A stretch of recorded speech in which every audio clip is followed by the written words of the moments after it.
Assalamu alaikum. Welcome to my channel. I am Abdus Salam, assistant teacher, Rajshahi Collegiate School, Rajshahi, Bangladesh. My dear viewers, আজকে আমি যে ভিডিওটা তৈরি করতে যাচ্ছি তা অত্যন্ত ইম্পর্টেন্ট। এর শুরু থেকে শেষ পর্যন্ত দেখো এবং নন ফাইনাইট ভার্বস কত প্রকার এবং কিভাবে নন ফাইনাইট ভার্বস তৈরি হয় সেইটা নিয়ে কিন্তু আজকে আমরা কাজ করব।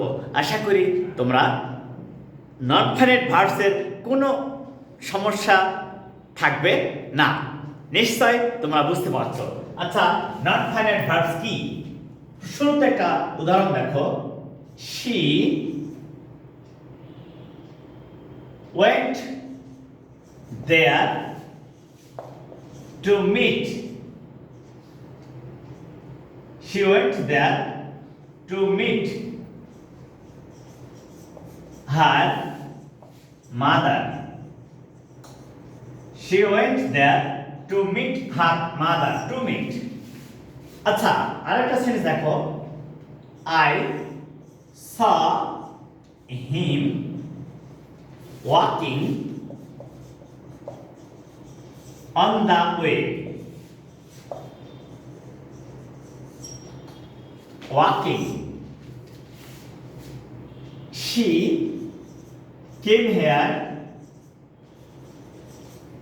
having finished her homework. আচ্ছা, having finished এই তিনটা সেন্টেন্স যদি আমরা ফলো করি তাহলে আমরা কিন্তু সহজেই বুঝতে পারছি যে এই went এটা হচ্ছে ফাইনাইট ভার্ব, saw এটা হচ্ছে ফাইনাইট ভার্ব, came এটা হচ্ছে ফাইনাইট ভার্ব। আমরা কিন্তু একদম সহজে এটা বুঝতে পারছি। কিন্তু এখানে দেখো তো, টু মিট দেখা করতে, দেখা করেছে বা দেখা করেছে তা কিন্তু বলছি না। দেখা করতে এটা ইনফিনিটিভ, এটা হচ্ছে ইনফিনিটিভ, ইনফিনিটিভ। আর ওয়াকিং এটা হচ্ছে present participle, present participle, present participle.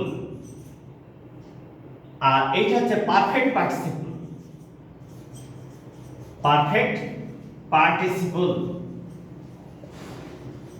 আচ্ছা, এখন সহজে আমরা একটা বিষয় ফলো করব, সেটা হচ্ছে আমরা জানি যে যে সমস্ত ভার্ব সেন্টেন্সে ব্যবহৃত হয়ে সেন্টেন্সের সাবজেক্ট এবং টেন্স অনুযায়ী পরিবর্তন হয় তারা ফাইনাইট ভার্ব। ওকে, ফাইনাইট ভার্ব নিয়ে কথা বলছি না, আজকে আমরা কথা বলছি নন ফাইনাইট ভার্বস নিয়ে। তাহলে নন ফাইনাইট ভার্বস কি? যে সমস্ত ভার্ব সেন্টেন্সের সাবজেক্টের সঙ্গে ব্যবহৃত হয়ে টেন্স, সেন্টেন্সের টেন্স এবং সাবজেক্ট এর নাম্বার পার্সন অনুযায়ী পরিবর্তন হয় না, তাদেরকে নন ফাইনাইট ভার্বস বলে। এই নন ফাইনাইট ভার্বস কিভাবে গঠিত হয় সেটা নিয়ে আজকে আমরা আলোচনা করব। শুরুতেই টু প্লাস ভার্ব। ভার্বের বেস ফর্মের পূর্বে, ভার্বের বেস ফর্মের পূর্বে টু বসালে টু প্লাস ভার্বকে ইনফিনিটিভ বলে। এই ইনফিনিটিভ কখনো মূল ভার্ব নয় বা ফাইনাইট ভার্ব নয়, এটা নন ফাইনাইট ভার্ব। এটা কাজের কথা বলছে, এটা কাজের কথা বলছে, কিন্তু কাজ সম্পূর্ণ করার কথা বলছে না। পরের সেন্টেন্স দেখো, আই স হিম, আমি তাকে দেখেছিলাম, তার মানে কাজ কমপ্লিট, আমি তাকে দেখেছিলাম।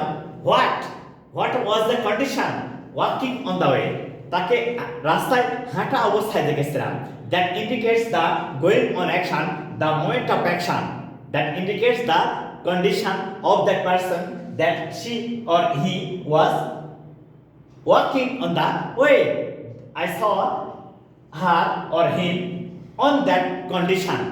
Yes, she came here having finished her homework. সে তার বাসার কাজ শেষ করে এখানে এসেছিল। Having finished এখানে বলা হচ্ছে ভার্বের প্রেজেন্ট ফর্মের পূর্বে টু বসালে টু প্লাস ভার্বকে ইনফিনিটিভ বলে। এক, দুই নাম্বার, ভার্বের প্রেজেন্ট ফর্মের সাথে আইএনজি, ভার্বের প্রেজেন্ট ফর্মের সাথে আইএনজি যুক্ত হয়ে যে ফর্ম গঠন করে তাকে বলা হয় প্রেজেন্ট পার্টিসিপল। তারপরে বলছে যে আমরা কিন্তু অনেক আগে থেকে জানি যে হ্যাভ হ্যাজ হ্যাড এরপরে ভার্বের পাস্ট পার্টিসিপল ফর্ম বসে এবং পারফেক্ট টেন্স গঠন করে। হ্যাভ হ্যাজ হ্যাড এরপরে ভার্বের পাস্ট পার্টিসিপল ফর্ম হয় এবং সেটা পারফেক্ট পার্টিসিপল গঠন করে। ঠিক একইভাবে এই হ্যাভ হ্যাজ হ্যাড অর্থাৎ ভার্ব টু হ্যাভ এর সাথে আইএনজি যুক্ত করলে সেটা কিন্তু হ্যাভিং হয়। হ্যাভ হ্যাজ হ্যাড অর্থাৎ ভার্ব টু হ্যাভ এর present participle form having. Having এর পরেও ভার্বের পাস্ট পার্টিসিপল ফর্ম হয়, তখন তাকে বলা হয় পারফেক্ট পার্টিসিপল। তাহলে আমরা সহজেই বুঝতে পারছি যে সেন্টেন্সে নন ফাইনাইট ভার্ব কিভাবে গঠিত হচ্ছে। আমরা এবারে একের পর এক উদাহরণ দিয়ে আরো উদাহরণ দেব, দিয়ে প্রমাণ করব যে নন ফাইনাইট ভার্বগুলো কি। আসলে প্রত্যেকটা সেন্টেন্সের একটা আলাদা বৈশিষ্ট্য থাকে যা আমরা ফলো করব এবং চমৎকার সেন্টেন্স লিখব। শুরুতেই নাম্বার 1 ইনফিনিটিভ। ইনফিনিটিভ তাহলে এটা কি? To plus base form of verb. Base form of a verb, এইটা হচ্ছে আমাদের ইনফিনিটিভ। তাহলে কি বলছে? ভার্বের বেস ফর্মের পূর্বে টু বসালে টু প্লাস ভার্বকে ইনফিনিটিভ বলে। ভার্বের বেস ফর্মের পূর্বে টু বসালে এই টু প্লাস ভার্বকে ইনফিনিটিভ বলে। যেমন দেখো she went to market. She went to market to buy a shirt. এই যে টু বাই কিনতে, ক্রয় করতে, ক্রয় করতে, এই যে ক্রয় করতে, এখনো ক্রয় করা কিন্তু হয়নি, ক্রয় করার কথা বলা হচ্ছে বাট ক্রয় করা হয়নি। এই যে টু প্লাস ভার্ব একে বলা হচ্ছে ইনফিনিটিভ। আরেকটা সেন্টেন্স দেখো, he caught a large fish to enjoy a special dish.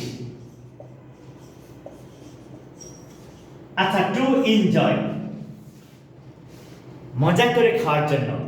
He caught a large fish, সে একটা অনেক বড় মাছ ধরেছিল। To enjoy a special dish, একটা বিশেষ খাবার এনজয় করার জন্য। তাহলে এই যে টু প্লাস ভার্ব এটাই হচ্ছে ইনফিনিটিভ। সো তোমরা সহজে বুঝতে পারছো যে এই টু প্লাস ভার্বকে বলা হয় ইনফিনিটিভ। ইনফিনিটিভ কোনো ভার্ব না, এটা হচ্ছে নন ফাইনাইট ভার্ব। এর পরের সেন্টেন্সটা দেখো যে সেটা কিভাবে হচ্ছে। এর পরের সেন্টেন্সটা হচ্ছে প্রেজেন্ট পার্টিসিপল। প্রেজেন্ট পার্টিসিপল সেটা কি দেখো তো, প্রেজেন্ট পার্টিসিপল। প্রেজেন্ট পার্টিসিপল অর্থাৎ verb plus ING. Verb plus ING. এখানে একটা মজার ব্যাপার হচ্ছে যে ভার্ব প্লাস আইএনজি হয়ে ফাইনাইট ভার্ব হয়, আবার ভার্ব প্লাস আইএনজি হয়ে প্রেজেন্ট পার্টিসিপল হয়। But how?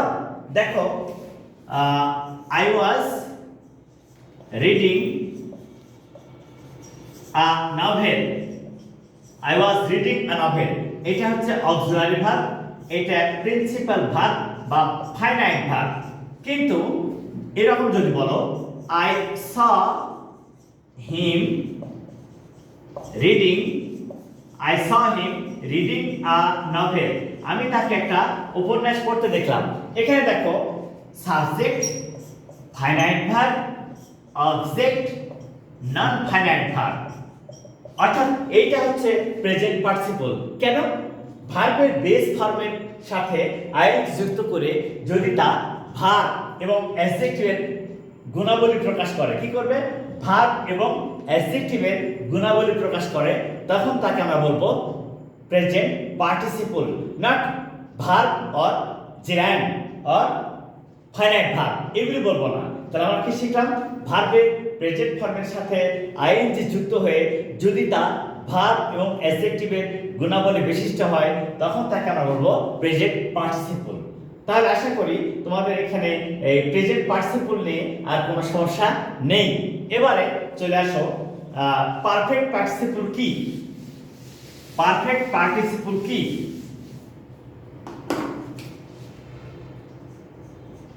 Perfect participle, perfect participle এটা হচ্ছে having plus past participle form of a verb. এই যে হ্যাভিং প্লাস ভার্বের পাস্ট পার্টিসিপল ফর্মকে বলা হয় পারফেক্ট পার্টিসিপল। হ্যাভিং প্লাস ভার্বের পাস্ট পার্টিসিপল ফর্মকে বলা হয় পারফেক্ট পার্টিসিপল। বাংলাতে যাইয়া, খাইয়া, করিয়া এরূপ অর্থ যখনই প্রকাশ পাবে ইংরেজিতে হ্যাভিং প্লাস ভার্বের পাস্ট পার্টিসিপল ফর্ম হয়। এটা কিন্তু খুবই ইন্টারেস্টিং ব্যাপার। যেমন দেখো হ্যাভিং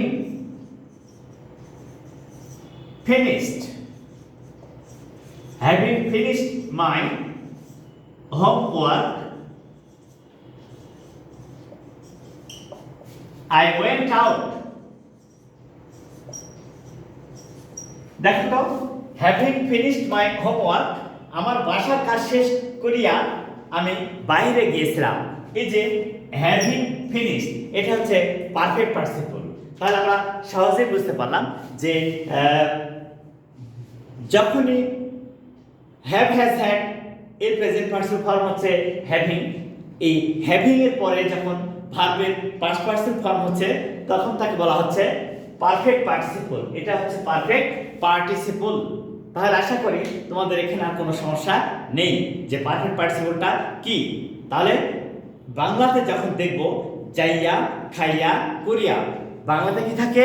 যাইয়া, খাইয়া, করিয়া।